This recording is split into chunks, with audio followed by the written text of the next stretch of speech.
You're watching County Cable Montgomery. Did you know that people have been playing baseball in Montgomery County since the 1890s? It's true. And a number of county players have gone on to the big leagues. Stay tuned and I'll tell you all about it.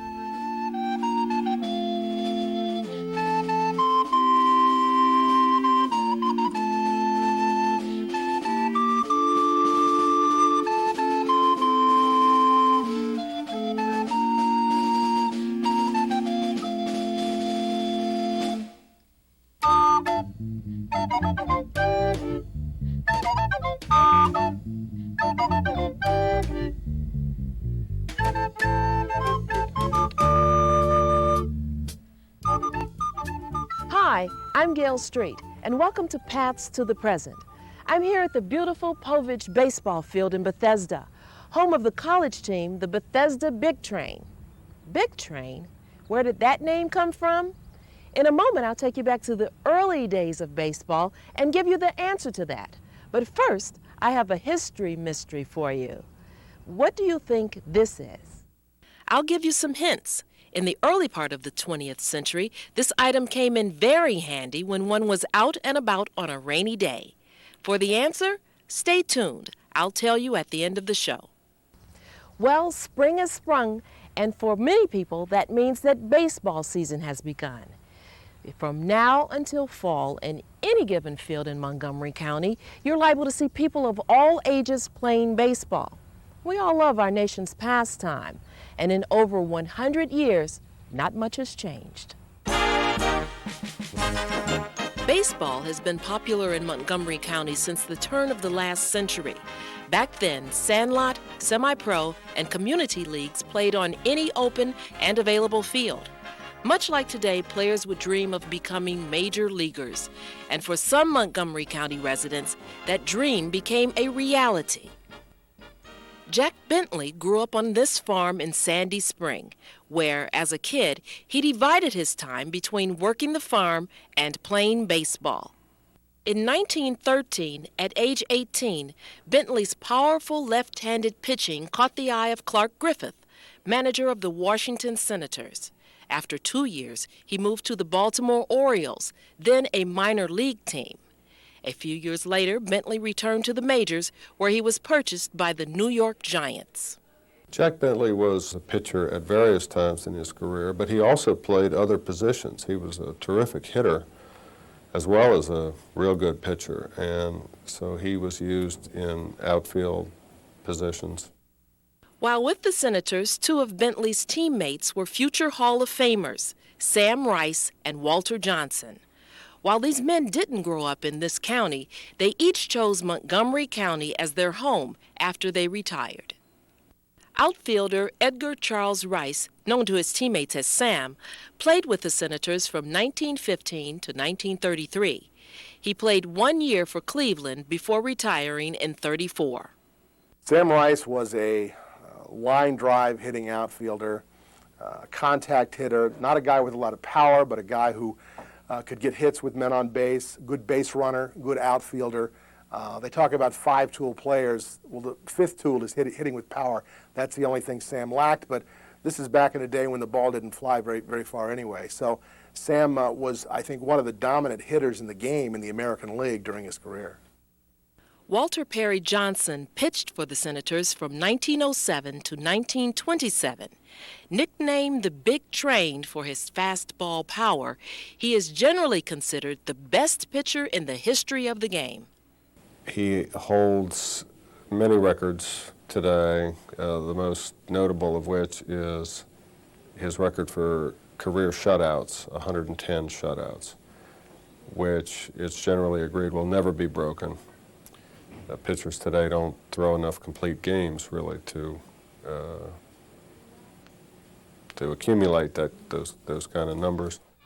In 1924, though not on the same team, these three men all played in the now famous seventh game of that year's World Series. Seventh game of the 1924 World Series, in my mind, is still the single most important sports event in the history of Washington sports. In the ninth inning of this seventh game of the 1924 World Series, Walter Johnson was called in to pitch because the Senators were out of pitchers. They just didn't have anybody left. And even though he had gotten beaten very badly just 2 days before up in the Polo Grounds in New York, he came in to pitch. It was his game now. It was a 3-3 tie. It was his World Series. Finally, it came down to that. And he managed to hold the Giants scoreless for 4 innings. And in the 12th inning, the Senators got Muddy Rule, who was not a fast man, got Muddy Rule, the catcher, on base. And Rule had almost fouled out, but the catcher for the Giants, Hank Gowdy, had dropped his mask to catch a foul pop and then ended up stepping on his own mask and falling down and missing the ball. And Rule followed that up with a 2-base hit. Earl McNeely was one of the hitters coming up later, and McNeely's main claim to fame was he managed to hit a ground ball that found a pebble in front of Fred Lindstrom at third base and bounced over his head, which allowed Rule to score from second base with the winning run. Jack Bentley, he was the Giants pitcher in the 12th inning when the Senators scored the winning run. He gave up the winning run that allowed Washington to win the World Series. By the mid-1930s, all 3 men had retired from baseball, and each remained in Montgomery County. Sam Rice bought this chicken farm in Ashton. He had always been a private person and is probably best known for remaining quiet about a controversial World Series catch. Earl Smith of the Pirates hit a long fly ball towards Rice, actually over Rice's head. Rice went back to the temporary seats, and he jumped for the ball, and both Rice and the ball disappeared into the stands simultaneously. Rice then came up holding the ball in his glove, and the umpire called Smith out. Well, there was an argument, the Pirates arguing it should have been a home run, but the umpire stuck to his gun. And after the game, Rice was asked if he caught the ball, and he said, well, the umpire says I caught the ball. But he continued his career and said that once he died, he would leave the definitive word on that catch. And after Sam died, a letter Sam had written to the Hall of Fame was opened. And in that letter, he stated that at no time did he lose possession of the ball, that indeed he had caught the ball hit by Earl Smith. Jack Bentley returned to his farm in Sandy Spring. After his death, the land and all of his memorabilia was donated to the Sandy Spring Museum, where today there is an exhibit on his life. The name Walter Johnson is probably well known to us because of Walter Johnson High School in Bethesda.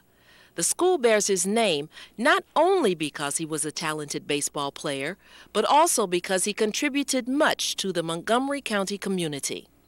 In 1938, he ran for county commissioner. Back then, the county was run by a 3-person commission, and he ran and won a position on the commission, and he was a county commissioner for 8 years until his death in 1946. These athletes made significant contributions to the world of baseball. They also left their mark on Montgomery County.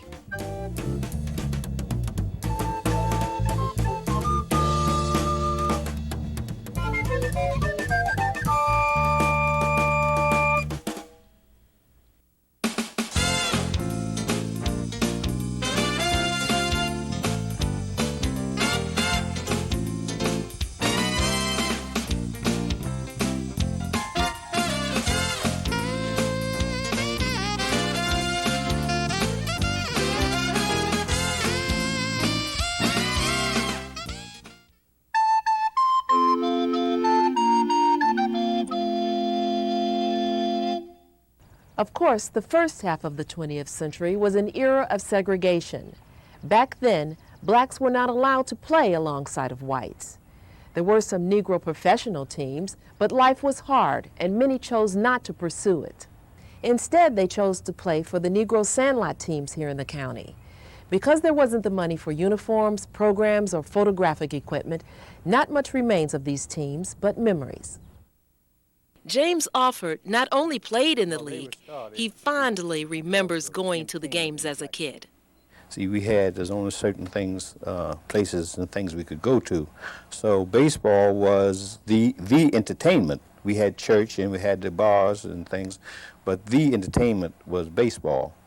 And it just started just out of necessity, you see. And all of Montgomery County, not all Montgomery County, but most towns in Montgomery County had a baseball team. It was beautiful. You would go in the morning and you would have your lunch, and your whole family would go to these games, and it was just beautiful. And when Sandy Spring played against Colesville, you would have your cheering squads from each group, and of course Sandy Spring would usually win, but Allison Claggett played ball for Rockville Colored High School. He also played for the Sandy Springs Stars. it was real thrilling just to play with that team. And I played two positions. I played shortstop, and I played center field. Those were my two positions. And I was number two batter. We had a leadoff batter, and I was number two. And then the guys, the real power hitters, would pick up number 3 and 4 on down the line. It was very highly organized and supported. You know, when Sandy Spring Stars played, we were right there. Hey, Sandy Spring, you know. And of course, the other teams was doing the same thing. And it was a way that it was very social. See, baseball was very, very social in Montgomery County because it was one of the few places that we could go. The Negro Sandlot was good because most of those real good players stayed with the Sandlot. Many of the real good white players had opportunities to go with the major league teams and make good money, and they did. Baseball for blacks was very hard during those days, and that's why I think a lot of them didn't even go to the black leagues because it wasn't, and it didn't pay that much. They were just barely existed anyway, and all they got mostly was subsistence, you see. So that's why a lot of them didn't go to the black leagues, and of course, it was a big, see, they were Sandlot stars. And you stay home and you get all the adulation, and when you come to the bat, everybody would holler, you know, and they got all the adulation, and it was a big thing, you see, because you got to remember back during those days, it didn't take much to get us excited because we didn't have much anyway, you see, so a good ball game on Sunday afternoon was a big thing. We had good players because we loved baseball, and we would practice through the week, and each Saturday and Sunday we would play a game. And we would play the teams from Washington and the different Baltimore. Different teams would come out and play us. And we really had a good team. And we didn't lose too many games. It's exciting to talk about it. And it was just the way it was, so it wasn't anything that it's real exciting that, you know, you really get pumped up about. What I'm telling you is the way it was, and that's as I saw it. Much has changed in Major League Baseball since Jackie Robinson broke the color barrier in 1947. In 1957, 12-year-old Sonny Jackson was a Tacoma Tiger.